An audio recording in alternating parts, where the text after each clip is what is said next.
The partisan lines in Washington are clear for the world to see, obviously day to day. But one surprising place where some Democrats and Republicans are on the same side is over America's pastime. Chris Stirewalt, politics editor here at Fox News and a loyal St. Louis Cardinals fan. Unfortunately, the Nats beat them across the board in the National League Championship Series. Wow. But anyway. Too soon. All right. Okay, too soon. Too soon. Let's talk about this. And this is a bipartisan support to save essentially minor league baseball. Explain for folks. Okay, so Major League Baseball has about 160 minor league teams. What Major League Baseball wants to do is shuck off the bottom 40, the bottom 40. These are short season. These are the Appalachian League. This is training leagues. This is the New York, Pennsylvania League. These are single A and below, and they want to shove those off into something else so that they can focus on the core business of the 120 or so remaining teams. They want to dump these 41, focus on the others. And if you live in a town where one of those smaller teams are, you're probably upset.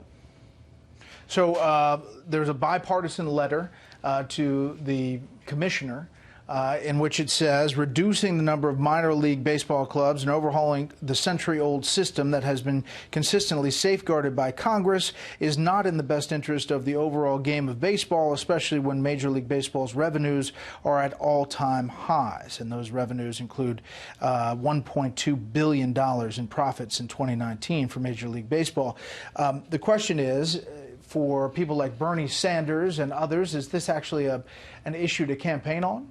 Well, look, for Bernie Sanders, I'm sure he wishes that his hometown Vermont Lake Monsters that play there in Burlington, I'm sure he wishes they kept up their affiliations and all of that stuff, and it's probably good politics for him at home. What they're talking about is there's a federal antitrust exemption for Major League Baseball because they're not really competitors in the way that Coke and Pepsi would be competitors. They're actually working together to make a product, so they're not governed by antitrust laws, and they can collaborate with each other to come up with business plans and stuff like that. The threat from Congress here is we'll take that away from you. We'll punish you if you don't operate your business the way that we tell you, because the bipartisan thing, whether you know the difference between a fungo bat and a Funyun, what you know in Washington is that there is a new consensus, and whether you're a socialist or whether you're a nationalist, you think the government should probably be running more stuff and telling people how to run their businesses, and that's why you see people coming together around ideas like this.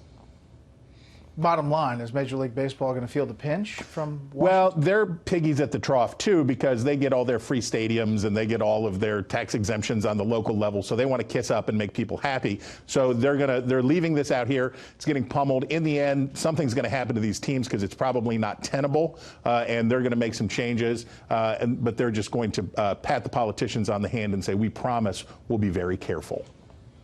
All right, before we let you go, we're closing in, obviously, on the Iowa caucuses, February 3rd. The latest or most recent Real Clear Politics average of polls seems like we're about where we were, which is nationally, Biden still holds roughly what he held exactly a year ago nationally, a lead over Bernie Sanders. Buttigieg and Sanders 1 and 2, with some shakeup in the lower tiers. Is this race kind of baked right now?